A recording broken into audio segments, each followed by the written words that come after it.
믿음이라고 하는 것은 형이상학적인 어떤 개념이 아닙니다. 믿음은 우리가 경험하는 믿음을 응용함으로 말미암아 믿음의 위대한 힘을 우리는 체험하게 하는 것입니다. 그렇기 때문에 요한 웨슬레 선생과 같은 감리교의 창시자는 신학의 4가지 차원을 얘기하면서 우리가 하나님의 존재를 인식하고 진리를 깨닫는 이 신학의 내용은 첫째는 성서이요, 둘째는 이성이요, 세 번째는 역사적으로 나려오는 전통이요, 네 번째는 체험이라고 얘기를 했습니다. 그러므로 사랑하시는 여러분, 믿음을 철학적인 지식으로 형이상학적인 개념으로 인식하는 것이 신앙이 아니라 여러분이 믿고 있는 하나님께 대한 신앙을 일상생활에서 응용할 때에 신앙의 힘이 얼마나 위대하다고 하는 것을 여러분은 체험하게 되게 될 것입니다. 그러므로 기독교의 신앙은 체험을 통해서 증거하게 되는 것입니다.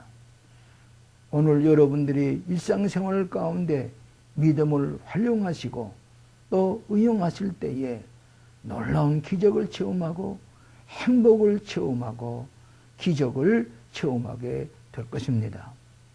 여러분, 제가 어렸을 때에 이과 시간에 태양빛을 볼록 렌즈를 통해서 까만 천에 비춰지게 될 때에 거기에 불이 일어나는 것을 볼 수가 있었습니다. 신앙에 초점을 맞춰가지고 여러분의 집중력을 가지고 신앙을 응용할 때에 아무것도 없는 데서 불이 일어나는 것처럼 놀라운 에너지를 발견하게 될 것이고 빛을 발견하게 될 것이고 열을 체험하게 될 것입니다. 그렇기 때문에 믿음을 응용해 나가시는 여러분 되시기를 바랍니다. 여러분, 과학자들이 아폴로 13호를 저 달나라를 향해서 발사하게 되었습니다. 그런데 이 인간의 과학의 최첨단이라고 할 수 있는 아폴로 13호가 지구에서 1만 마일 떨어진 곳에서 산소통이 터져서 더 이상 달나라를 향해 갈 수가 없게 되었습니다. 이때 텍사스 휴스턴에 있는 나사 과학자들에게 이 로켓을 타고 있는 우주 비행사가 질문을 했습니다.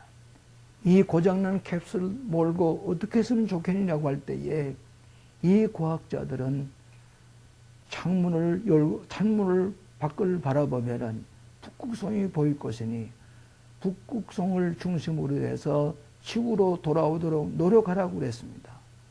그리고 함께 기도하자고 그랬습니다. 과학자가 인간의 한계에 부닥칠 때에 기도하자고 그랬습니다.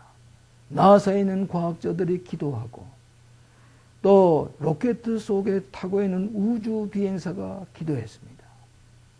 그리고 국회 상하 양원이 기도했고 백악관의 대통령이 기도했습니다. 인생은 기도를 믿고 기도의 힘을 통해서 승리할 수가 있었습니다. 그 고장난 캡슐을 몰고 돌아왔을 때에 태평양에 대기하고 있던 전함에 이 고장난 캡슐을 몰고 돌아온 우주 조종사들이 전함 갑판 위에 올라섰습니다. 그때 처음으로 하는 일이 무엇인지 아십니까? 해군 군목이 고장난 캡슐을 몰고 돌아온 우주 조종사들의 손목을 잡고 함께 머리 숙여서 기도했습니다.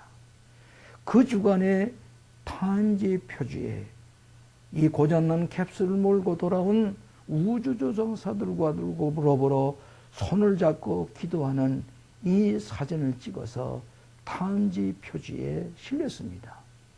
그 표지에 뭐라고 썼는 거니? 영어로 The Return, 돌아오다 그랬습니다.